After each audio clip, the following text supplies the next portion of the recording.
Assalamualaikum warahmatullahi wabarakatuh. Waalaikumsalam. Hari ini saya yakin sekali bahwa warga NU itu adalah Islam yang baik. Iya. Baru hari ini. Udah dari kemarin Enggak, gila. tapi baru hari ini. Kenapa? Karena dari tadi dikerubutin dari sana sampai sini, dompet nggak hilang. Keren. Loh, Masuk Pak Eko. itu bukti. Itu bukti ya? Mungkin Gus Miftah nggak tahu. Apa tuh? Pada saat kita Jumatan pada saat itu, kita ada Jumatan dengan Gus Ini Miftah. Jumatan perdana waktu Iya, itu. betul. Tahu Agus kan? Ah. Agus tuh orangnya di situ. Dompet dia hilang. Sendalnya hilang. Sendalnya hilang. Karena waktu itu saya ajak Mas Dedi itu Jumatan perdana. Ini cerita. Begitu mau Jumatan, Gus. Ini rebutan masjid-masjid di sekitar Mas Dedi itu bagaimana supaya masjidnya dikunjungi sama Mas Dedi. Begitu saya lihat ternyata RCTI, rombongan celana tinggi Indonesia. Waduh.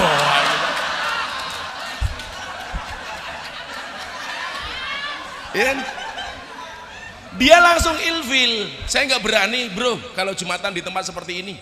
Dia takut gitu loh. Akhirnya saya carikan tempat masjid yang ternyata ada di daerah Bintaro, itu masjid yang sangat-sangat Ahlussunnah wal Jamaah seperti kita. Maka waktu itu beliau saya ajak Jumatan. Apa pengalaman pertama Jumatan, bro? Waduh. Pengalaman, kalau sama Anda pengalaman nggak pernah baik Pak, tapi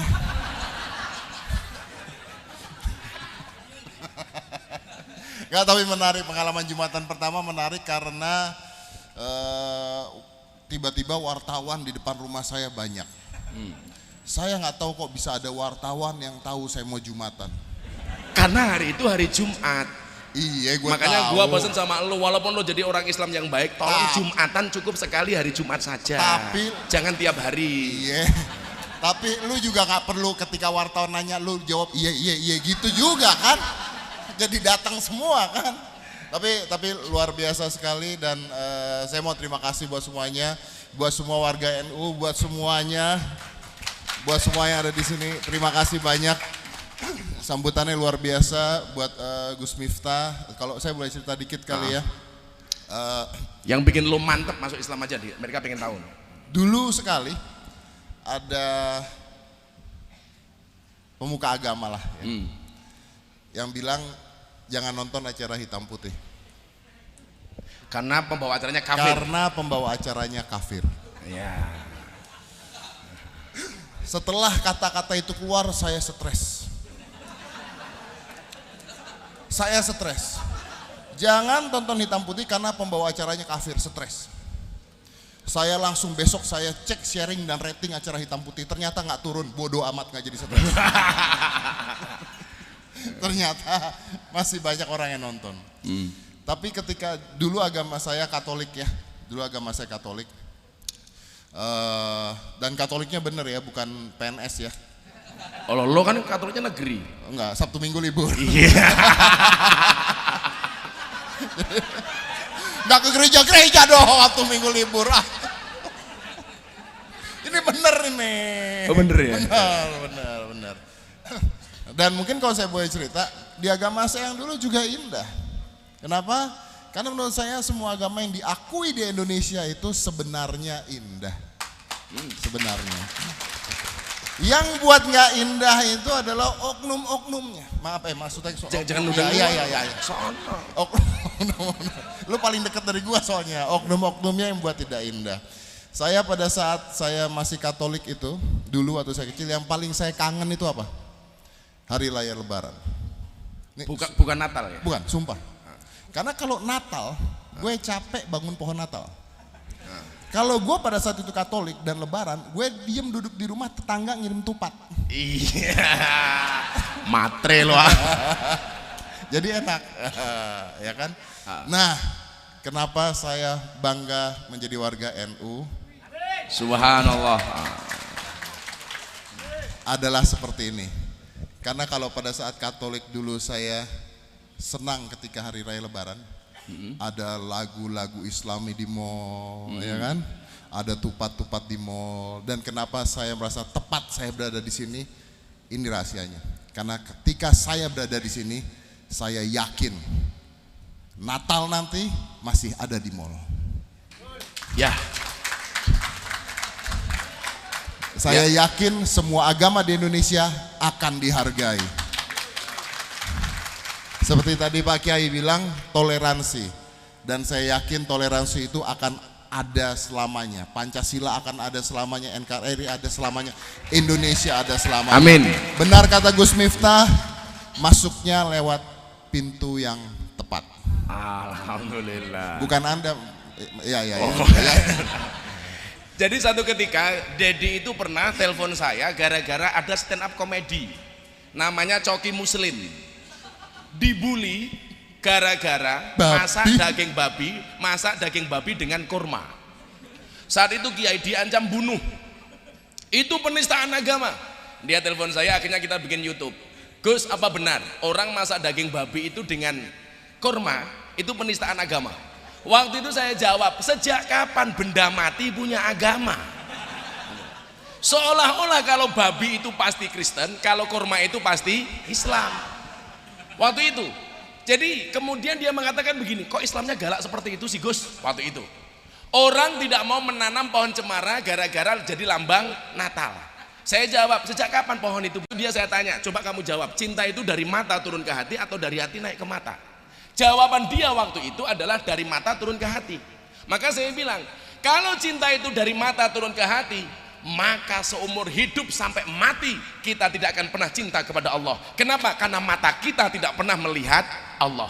Kalau cinta itu dari mata turun ke hati, maka kita tidak akan pernah cinta Kanjeng Nabi, karena mata kita tidak pernah melihat Kanjeng Nabi.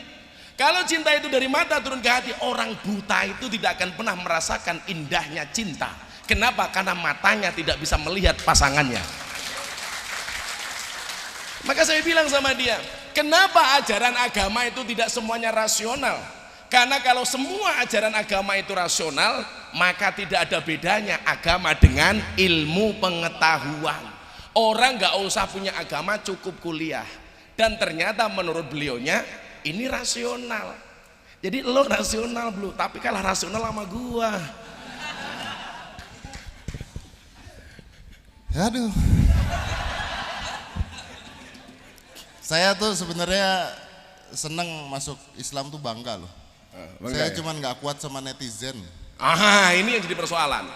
Begitu datang ke tempat Kiai Ma'ruf, ditelepon sama Pas Pampres.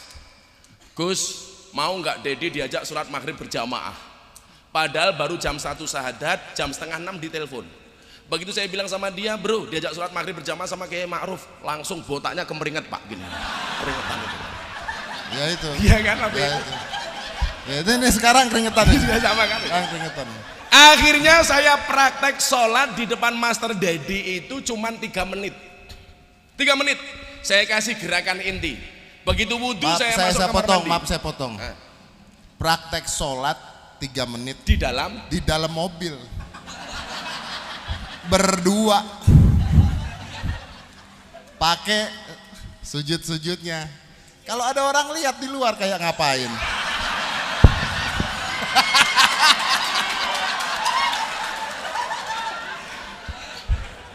Akhirnya begitu beliau sholat, waktu itu tangan beliau saya masih ingat, tangan kiri ini di atas, kemudian tangan kanan di dalam.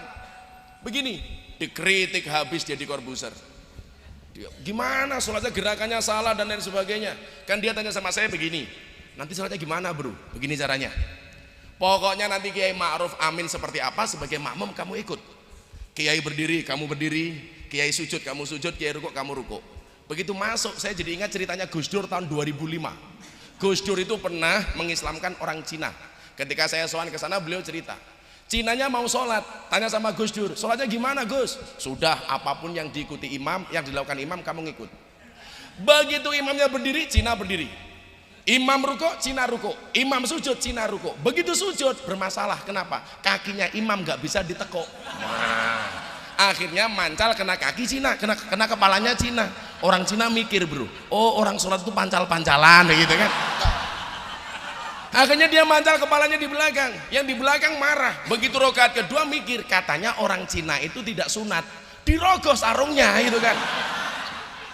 Lah orang Cina gantian mikir, oh orang sholat itu rogoh-rogohan itu kan. Akhirnya ngerogoh sarungnya imam. Waktu itu saya stres mau sholat, jangan-jangan Master Dedi ngerogoh Kiai Ma'ruf ini.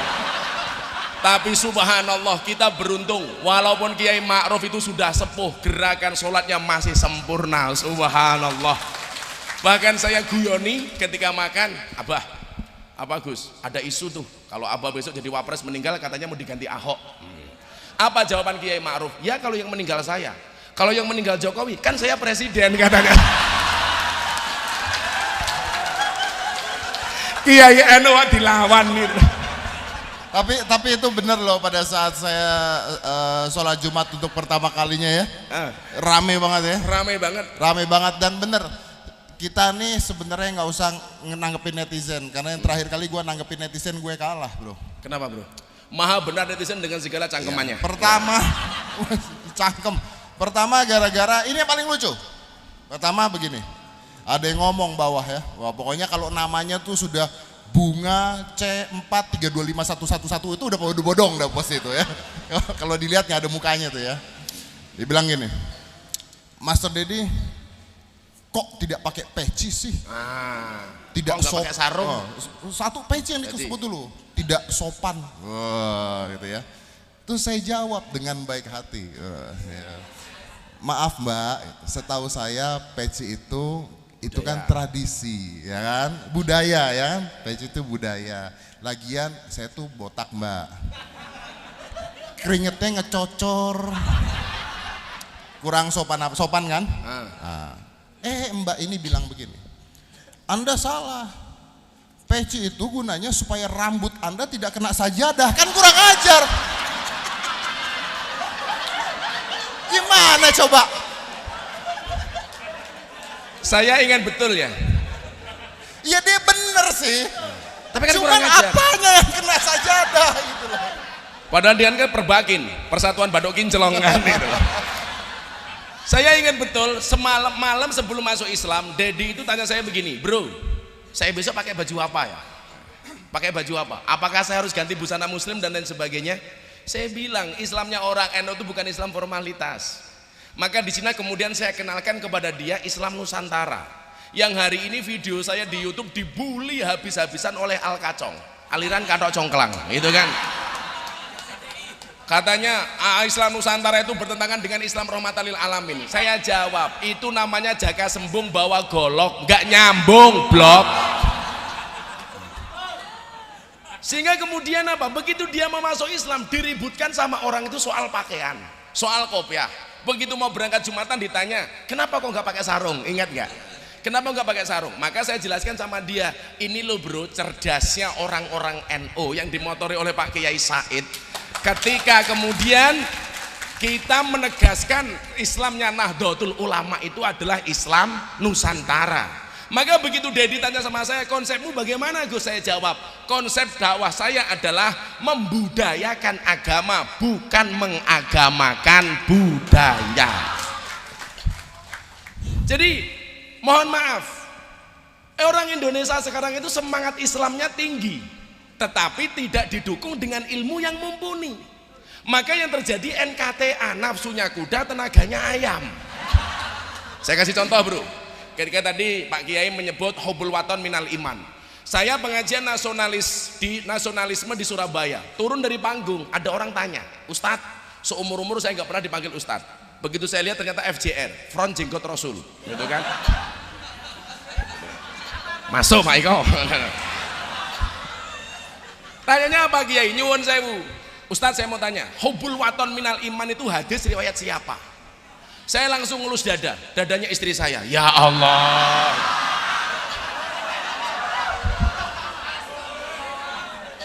Enggak, supaya kemudian Anda tahu bahwa sisi-sisi menarik dari inilah yang kemudian menjadikan Mas Dedi itu yakin. Akhirnya karena yang tanya ini orang nggak paham, saya jawab, hubul waton minal iman itu hadis riwayat Muslim. Lah dia protes, kok bisa Muslim? Saya jawab, emangnya ada hadis riwayat non Muslim? Jadi ya mohon maaf, kalau nanggapi orang-orang seperti itu nggak perlu Kiai Said yang turun, nggak perlu Kiai Maksum yang turun. Ya, karena nyuwun sewu lagi bro, artis dangdut idola lo. Kenapa gue jadi bawa-bawa dangdut idola lu? Idola lo. Apa? Via Valen. Iya. Via Valen jadi idola gue gara-gara tiap hari lu ngirimin foto dia ke gue. Tanya begini sama saya, Gus, saya kemarin di demo sama orang. Kenapa, Nduk? Gara-gara saya menyanyikan lagu Din As-Salam di panggung dangdutan. Mereka bilang Via Valen gak pantas menyanyikan solawat di panggung dangdutan dengan pakaian terbuka. Lah Via tanya sama saya, apa bener Gus, Din As-Salam itu solawat? Saya bilang, iya gobloknya orang sekarang setiap qasidah dikira solawat. Berarti boleh, boleh. Jangankan kamu di panggung dangdutan nyanyi Din As-Salam, karo ngising we oleh kok, tak bilang gitu. Coba kalau Dedi di kamar mandi kan sambil nyanyi nggak apa-apa bro. Begitu duduk di toilet kamu nyanyi. Gitu. Boleh. Nggak apa-apa, cuman serem bro. Kan keren tuh. Kilahadil ab, itu kan. Matakfi masa hah. Gitu. Tapi saya bilang santri ya, santri juga jangan berlebihan dong. Kadang-kadang nyanyi memuliakan guru di toilet. Man ana itu memang bukan solawat, tapi nggak pantas bagi saya dinyanyikan di toilet. Masa kita menghormati Pak Kiai Said, Pak Kiai NU nyanyi man ana di kamar mandi? Kan nggak asik. Man ana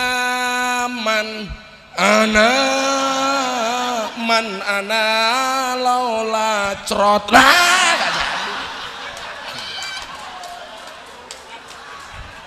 Maka disinilah kemudian saya sampaikan kepada Dedi, you harus bisa membedakan mana budaya, mana agama.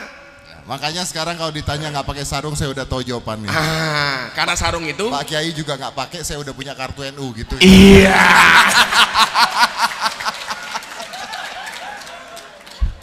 Coba sebelum saya lanjutkan Mas Dedi, barangkali ada yang sampaikan. Bukan pesan-pesan terakhir, bukan.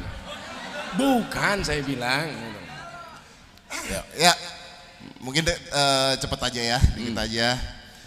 Itu dia kenapa saya bang apa tuh ngomong belum lu potong-potong. Enggak, cepet saja. Amplopnya juga nggak jelas, santai aja.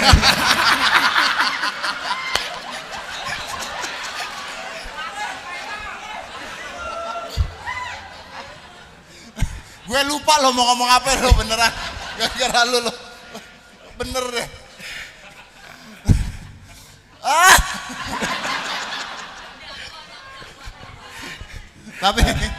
Tapi Gus Fitnah, Kok Gus Fitnah gimana sih?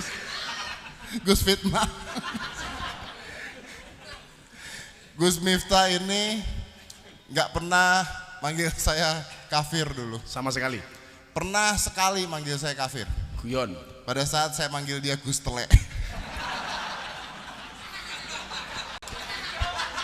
Jangan-jangan lo penggemarnya Gus Nur lo.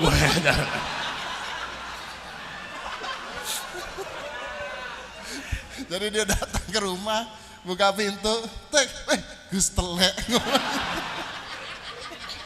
Terus dia bilang kafir katanya. Salah satu yang membuat Dedi senang itu adalah keputusan Nahdlatul Ulama ketika kemarin kita di Jawa Barat yang tidak memanggil orang kafir tapi dengan menggunakan istilah non muslim.